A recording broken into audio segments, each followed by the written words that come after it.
We apologize for the technical difficulties. We're back here at the 700 in Northern Liberties.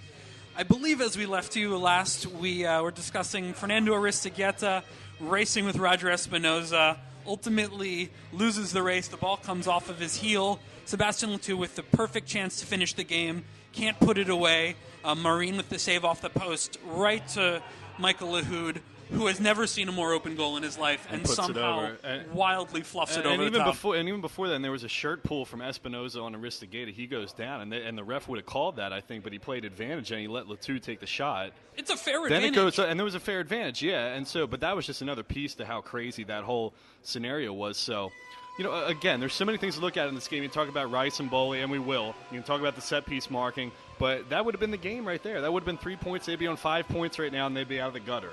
And instead to see a swing like that, 2 set-piece goals given up in the last 2 minutes, 3 minutes of the game, 2 in stoppage time, that swing from where they were to what they ended up being in that game was the most drastic swing that could have taken place in that game. That's exactly what happened. Let's go back to that set-piece marking, because one thing that was a real issue, late in the game, Fernando Aristeguieta did some really strong work getting up and winning the first ball. Mm-hmm. But when that ball was recycled, and Alexi Lawless made a good point of it, winning the second balls, there was no organization at the back, and you found guys getting open.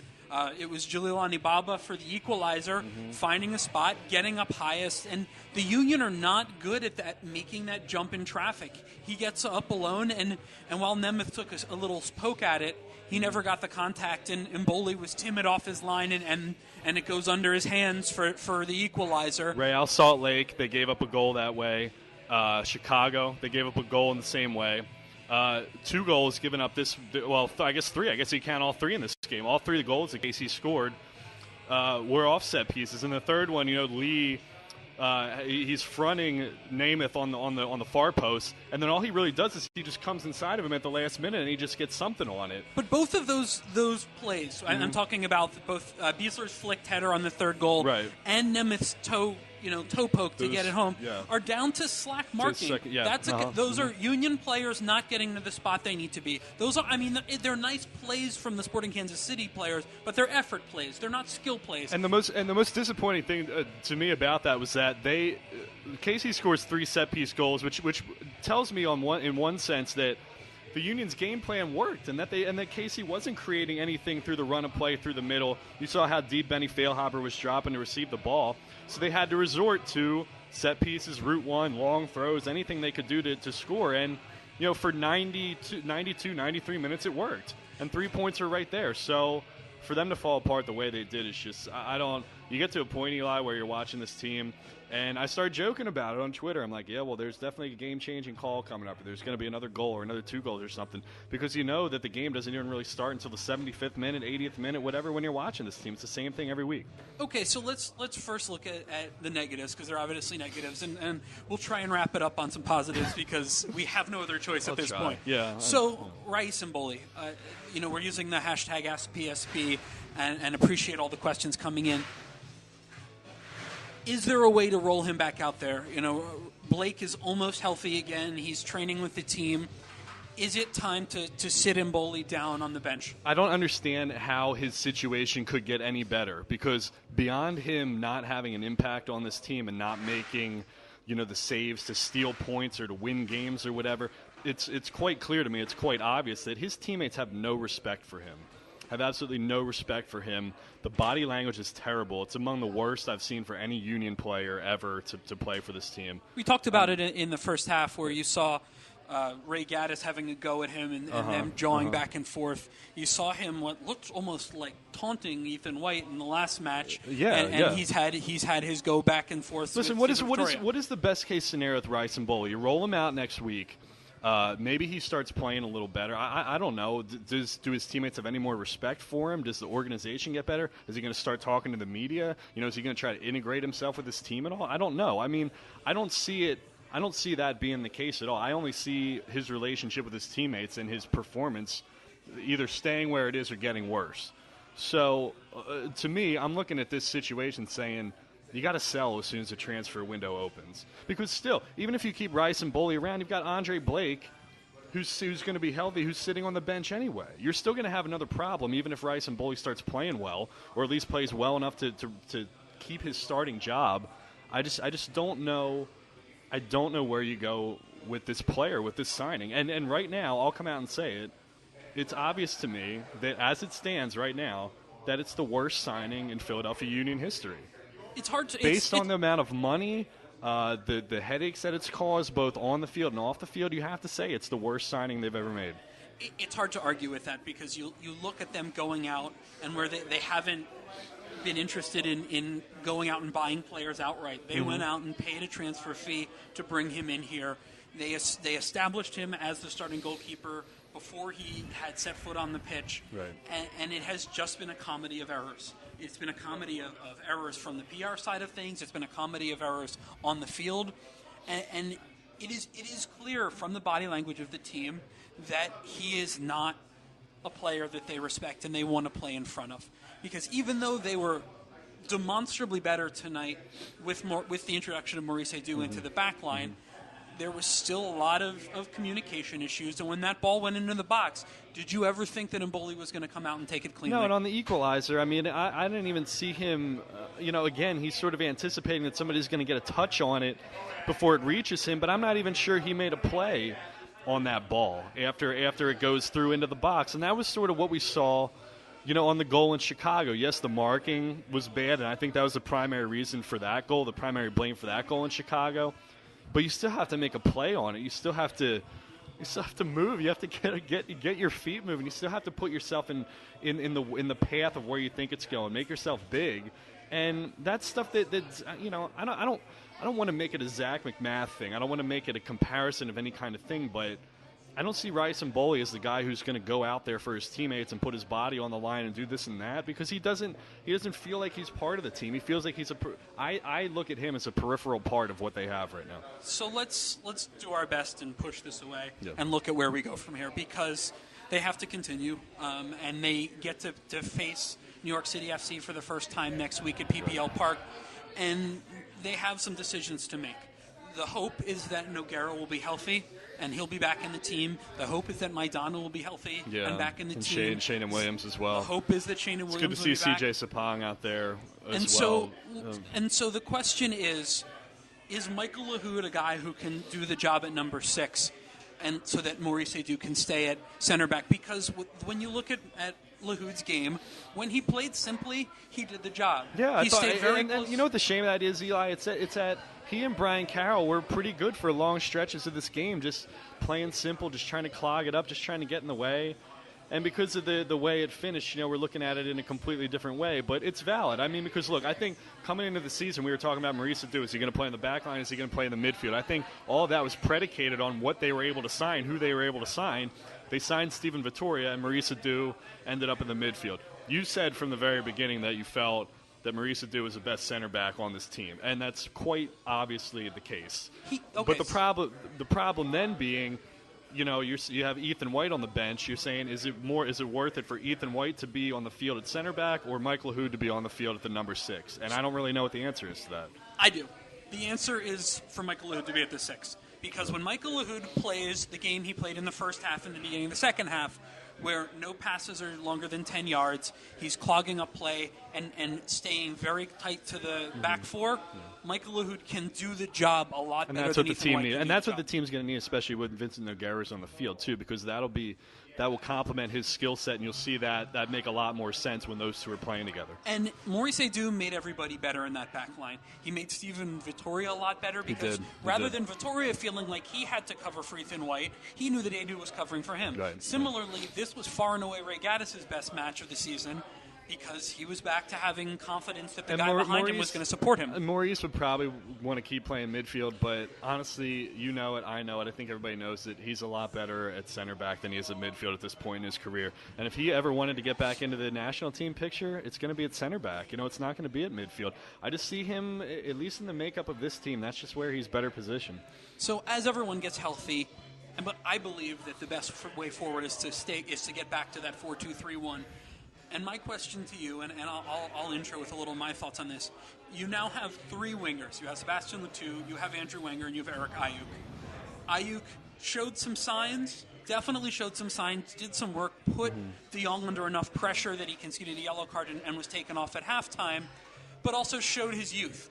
Conceded the ball cheaply, went down cheaply, probably should have earned a yellow card for Carrasco hacking him down at the end of the half.